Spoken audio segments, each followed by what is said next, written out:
All right, we are still in Unit 1, but we are now going to move on to Topic 6, in which we will discuss how data can be presented on maps in different scales and how the different scales of analysis or the presentation of that data can actually change the story a map is trying to tell. So your objective for this topic at the end of the lesson, you should be able to define scales of analysis used by geographers and explain what scales of analysis reveal. So you should be able to tell me the 4 scales of analysis that geographers use and what they reveal about certain data sets. So the first thing we're going to look at are the 4 scales of analysis.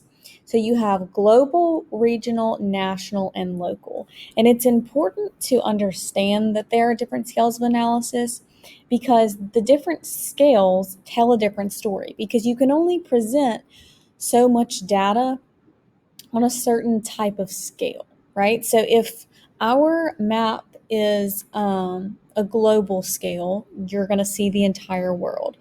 If it's a regional scale, you're going to be looking at data sets organized by region. If it's on a national scale, you're going to be looking at data within countries. And if it's on a local scale, you're going to be looking at data either through different states, counties, cities, or even as tiny as neighborhoods. Local data, local scales of analysis, there are several of them, but you can just refer to all of those as local. So one important thing that you need to understand is that the larger the map scale, the smaller the scale of analysis. And I know that seems confusing, but I promise you'll understand within the next few slides the difference and what that means.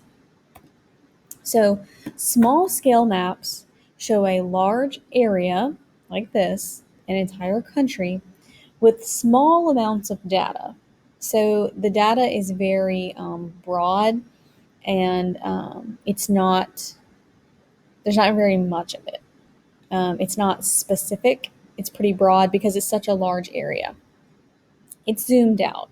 But a large scale map shows a small area, maybe like a city, with a large amount of data, because the data, it can be more specific because the area that it's showing is smaller.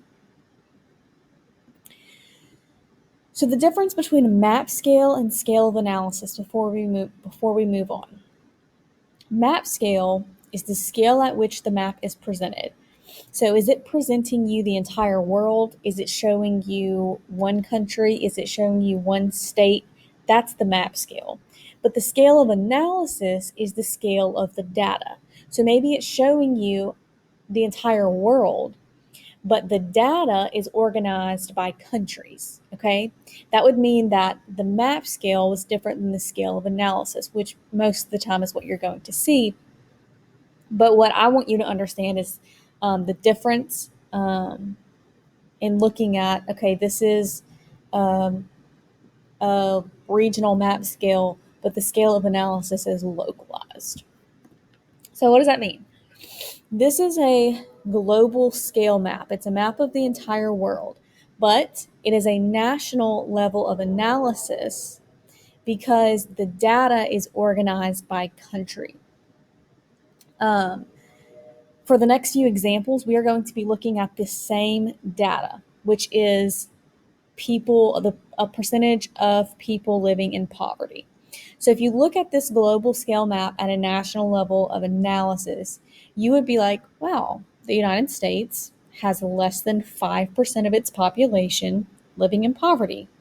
That's really good. That if that's the story you want to tell, this is the map you definitely want to use. If like your story is how rich the United States is and how privileged they are, this is the map that you want to use. But how does that data set look different at a different level of analysis? Well, if you move to a national scale map at a local level of analysis, you will see that although this data, it's the same data, um, on a global scale map says that less than 5% of the United States lives in population, the same data at a local level of analysis says that there are some states that have more than 16% of people living in poverty. But it's the same data at a different level of analysis. All right, that's what I want you to see here. So side by side, you can see that we're still looking at percentage of people in poverty, but it's at a different level of analysis. That data can be even broken down more. This is still a national scale map, just like this one. We're at a national scale, but we're at an even a more localized scale of analysis. So this isn't just by state, it's by county. This would still be considered a local level of analysis. It's just more detailed. It's a larger scale. Um, and here, looking at this, you can see that there are actually some counties that more than 30% of the people live in poverty. That looks extremely different than this map. Okay?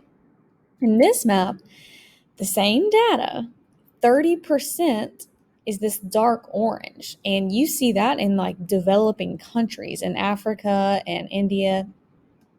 But here, there are several counties that have that large percentage of people living in poverty. When looking at this, these different scales of analysis, if you look at a state like South Dakota, at this level of analysis, you would say, wow, Louisiana has more people living in poverty than South Dakota. They look a way poorer than South Dakota. But at the this scale of analysis, at the county scale, you'll see that South Dakota actually has more counties with 30% or more people living in poverty. So I'm showing you all this to say that you can use the same data sets to display the same information and tell a completely different story. And that's what map makers do. There's not a perfect map. And I know we talked about how maps can be distorted in such things, but even data on maps, if you're looking at a map a certain way and someone handed it to you or you're looking at it in an article, it's a map created to tell you what they want you to see, right? If I'm writing an article about how rich the United States is, I am not I'm not going to put this map in it because that doesn't prove my point. I would put this map in it. Um, and so you just have to be wary of maps, not just how they can distort space, but how the data can be distorted at different levels of analysis.